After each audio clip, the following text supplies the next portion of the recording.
Esta semana, entre lágrimas y dolor, fueron sepultados los restos del malogrado ministro de Medio Ambiente, Orlando Jorge Mera, quien fue asesinado por Miguel Cruz, su amigo de infancia, quien entró a su despacho y le propinó varios disparos. Dijiste, ahora tenemos que estar más unidos que nunca. Y yo te dije, claro, y honramos ese compromiso hasta el final. Extrañaré tu complicidad, las risas, las conversaciones, los cafés, tus consejos, tu sabiduría. Orlando y Patricia, visiblemente afligidos por su pérdida al momento de despedirlo, dijeron que siempre lo recordarán como el hombre más pacífico y honesto que haya existido. Tu gran legado lo dejas solo. La gran lección que nos has dado con este acontecimiento es tu gran legado. Y es, no le temiste a la muerte, venciste a la muerte. Eres un inmortal. El lunes yo pensaba que ya mi vida no tenía sentido sin ti. Tú sabes, yo te preguntaba todo, te consultaba todo, absolutamente todo. Tú eras mi filtro, en lo personal, en lo profesional, en lo político, en todo. Humanamente hablando, pasó por una tragedia. Una tragedia que para quien no tiene fe es irreparable. Pero para nosotros que tenemos fe, no es una tragedia irreparable.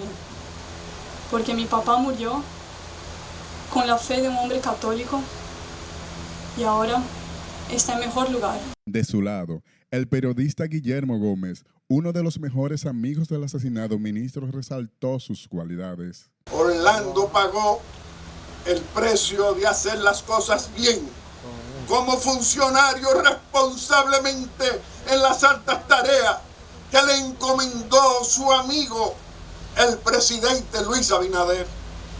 Actuó con firmeza, enfrentando intereses en la protección del medio ambiente y al mismo tiempo fue, como era su personalidad, conciliador.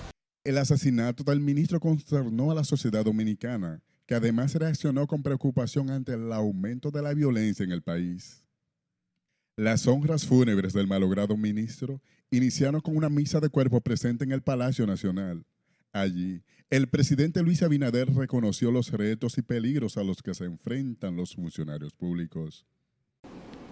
Que perdonan al asesino. En mi caso, yo espero que Dios lo perdone.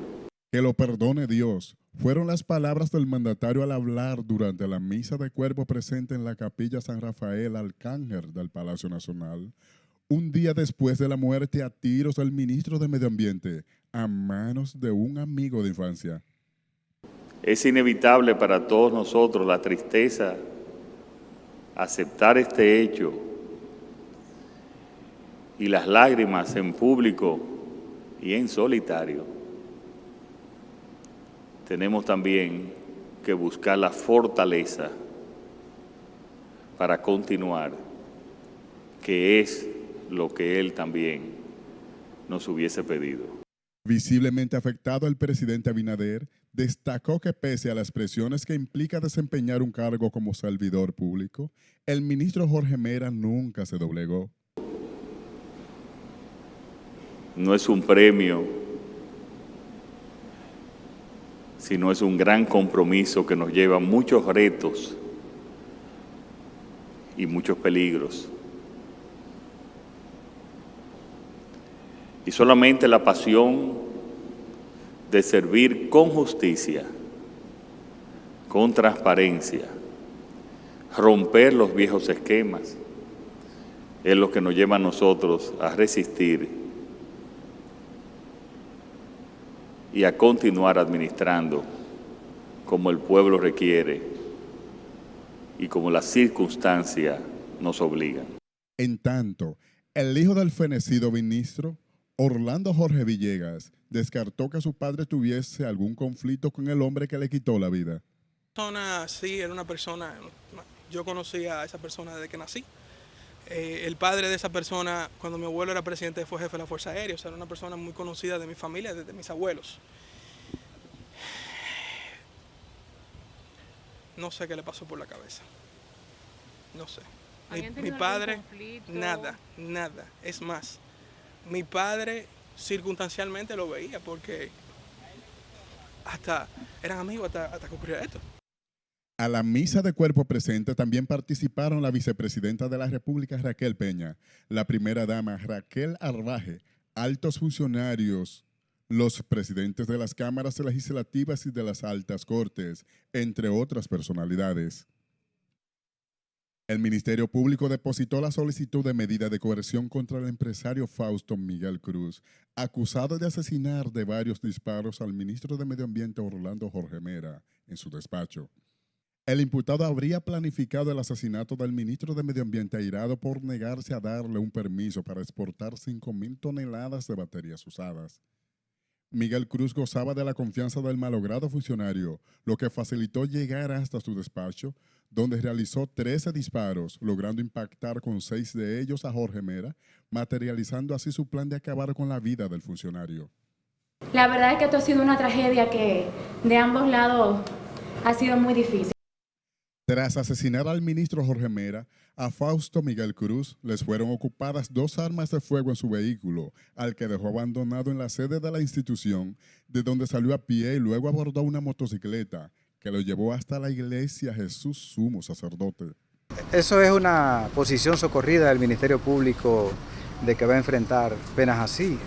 Yo creo que lo que debía de primero es presentarse la medida y que haga la investigación y se determinen los niveles de responsabilidad. Nosotros apenas estamos retirando la solicitud de medida de coerción, no conocemos nada. Fíjese que usted no está dando un dato que para nosotros es desconocido, que él confesó. Ante la gravedad de los hechos, el Ministerio Público adelantó que solicitaría prisión preventiva como medida de coerción contra el confeso asesino, a quien definió como un hombre frío y calculador. Los recientes hechos de sangre y el auge de la violencia preocupa a actores de la vida nacional, quienes aseguran que la criminalidad se ha convertido en la principal pandemia que azota al país. Lo que tenemos que apelar a que tengamos una sociedad en donde la violencia sea cosa del pasado y en donde cada ciudadano asuma su compromiso en fortalecer el país, pero a través de una cultura de paz. En medio de la situación que vive el país, el Código Penal sigue pendiente en el Congreso Nacional, una pieza que diversos sectores consideran urgente ante los alarmantes hechos sangrientos. Para que ustedes tengan una idea, hay más de 70 tipos penales que la actual legislación no contempla porque la modalidad del crimen cambió. Entonces yo creo que frente a estos niveles de violencia que se han convertido en la principal pandemia de este país, evidentemente de que parecería que está haciendo mucha falta la aprobación de esa legislación. Para algunos, más allá de la aprobación de leyes y mejoras en los protocolos de seguridad, es necesaria la voluntad política de los actores de la sociedad. No basta con leyes, ni con seguridad, ni protocolos en las instituciones públicas, porque obviamente los protocolos van a dar seguridad a las instituciones, pero cuando estamos fuera, en el parqueo, en el supermercado, en tu casa, porque si somos amigos me van a llamar, vamos a ver un café y ahí te pueden quitar la vida. Lo que está sucediendo no es natural. Necesitamos todas y todos ayuda psicológica. Escúchense bien. Ir a un psiquiatra y a un psicólogo no es tan loco. Un momento depresivo lo hemos pasado todas y todos.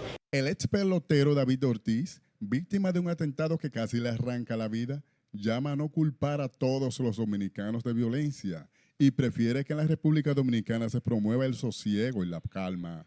La paz es algo que trae muchas cosas bonitas, la violencia no. Estamos perdiendo muchas vidas, muchas madres, muchos jóvenes, mucha gente está perdiendo su vida por esto de la violencia. Yo entiendo que ya es hora de que nosotros empecemos a ver la cosa desde un punto de vista diferente, no por nosotros, solamente los adultos, sino por esa niñez que viene por ahí, que está viendo toda esta violencia y entiende que cuando ve tanta violencia de esta magnitud es lo correcto de hacer. Así que mi gente, vamos a parar esta violencia y vamos a ponernos la puerta. Algunos atribuyen las secuelas de la pandemia al auge de la criminalidad en la sociedad dominicana, por lo que piden al gobierno promover las intervenciones en la salud mental.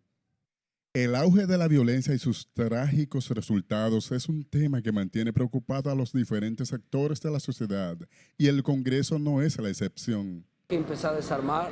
Este es un país altamente armado, de manera legal e ilegal. Aquí hay un gran problema, por ejemplo, con los accidentes de tránsito, que es la principal causa de muerte violenta, porque aquí hay mucha gente manejando borracho. La cadena de muertes violentas, en la que se incluye una pareja de esposos asesinada a tiros en Santiago Rodríguez y la del ministro Orlando Jorge Mera, obliga a que se dote al país de un ordenamiento jurídico eficaz y severo. Un error de nosotros y una responsabilidad de nosotros. El que se conozca el Código Penal para que incremente las penas. Todos esos ilícitos penales que contiene nuevo el Código tienen que ser aprobados,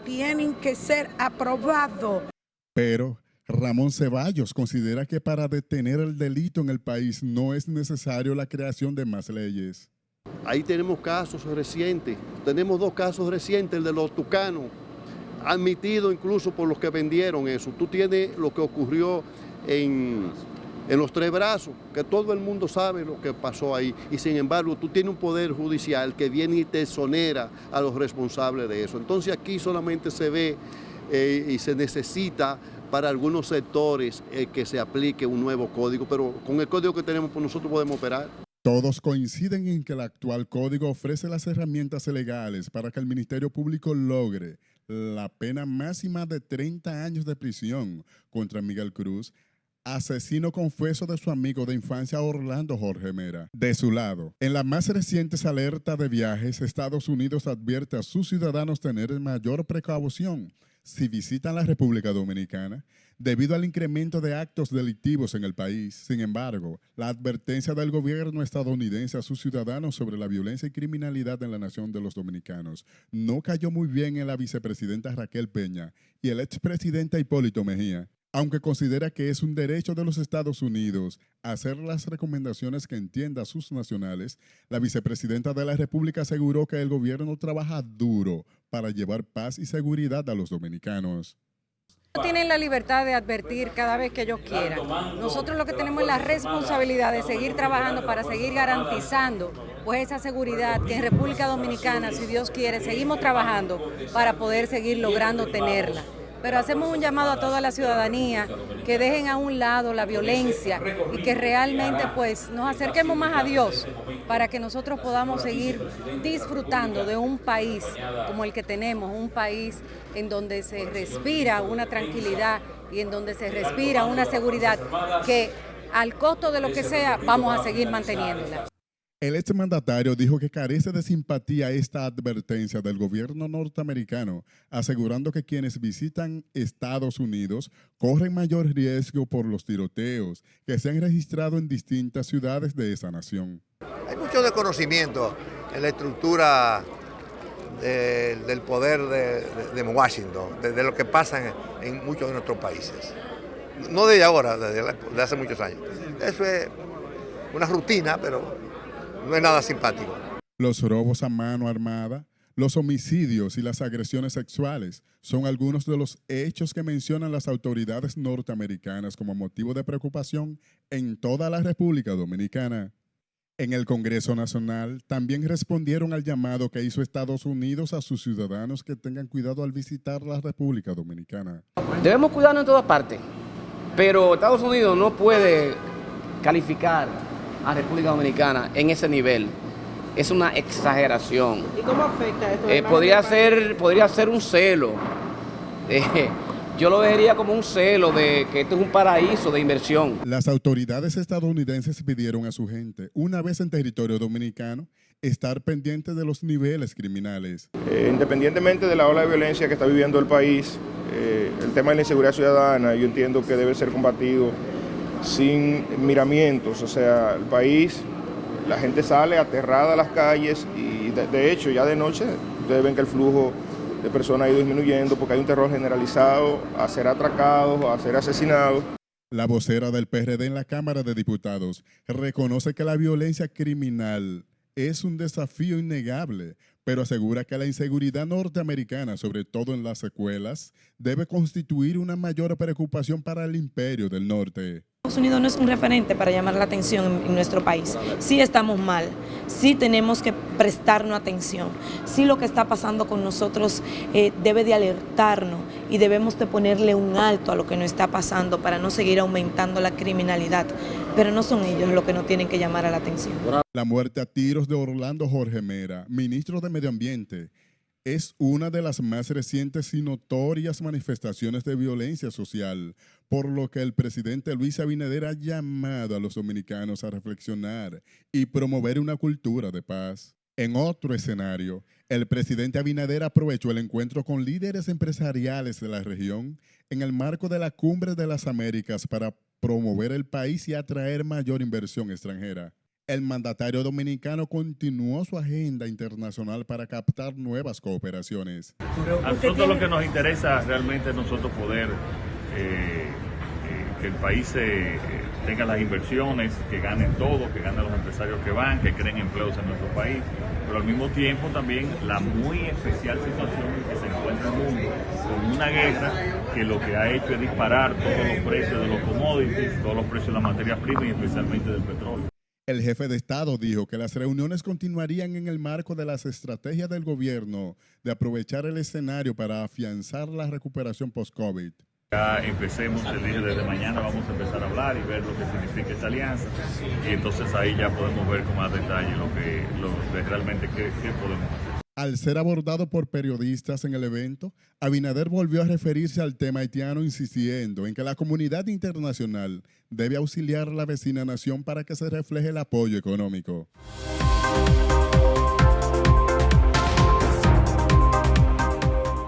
En el plano internacional, el gobierno de los Estados Unidos tiene disponibles 10 millones de dosis de vacunas contra el virus del COVID-19 para que sus socios farmacéuticos puedan pedirlas por adelantado. La Casa Blanca anunció este jueves el plan que muchos esperaban, vacunación contra el COVID en menores de 5 años. El procedimiento entraría en marcha después de que la Administración de los Alimentos y Medicamentos y los Centros para el Control de Enfermedades autoricen estas dosis. A la espera del proceso de revisión, el plan de Casa Blanca está listo para que se ponga en marcha, tan pronto como el 20 de junio. Falleció uno de los 2 ciudadanos de Austria, a quienes se les detectó difteria en los últimos días, informó este jueves el Ministerio de Asuntos Sociales y Salud y Consumo austríaco, mientras la segunda persona enferma con difteria está en recuperación en un hospital de Viena. Con 223 votos a favor y 204 en contra, la Cámara de Representantes aprobó una iniciativa para reforzar el control de armas en Estados Unidos, un intento legislativo con el que se busca atajar la violencia y prevenir más tiroteos. La presidenta de la Cámara de Representantes, Nancy Pelosi, declaró que la votación en la Cámara Baja haría historia y aventuró avances, si bien se desconoce el alcance real que tendrá la legislación. Un juez federal de Estados Unidos rechazó retrasar el juicio previsto para el 27 de junio contra la ex tesorera nacional de Venezuela, Claudia Patricia Díaz Guillén, conocida como la enfermera de Hugo Chávez, quien debe responder por 3 delitos relacionados con el lavado de dinero. El juez adelantó la audiencia previa en la que Díaz Guillén enfrenta cargos por conspiración para cometer blanqueo de capitales. Y terminamos con el ministro de Defensa de Ucrania. Reconoció este jueves a la difícil situación que atraviesan las Fuerzas Armadas del país y las enormes pérdidas que sufren en el marco del conflicto con Rusia, donde cada día mueren hasta 100 soldados y al menos 500 heridos, reconoció el funcionario de alto mando. Este ha sido su resumen semanal de noticias con Juan Laurencio.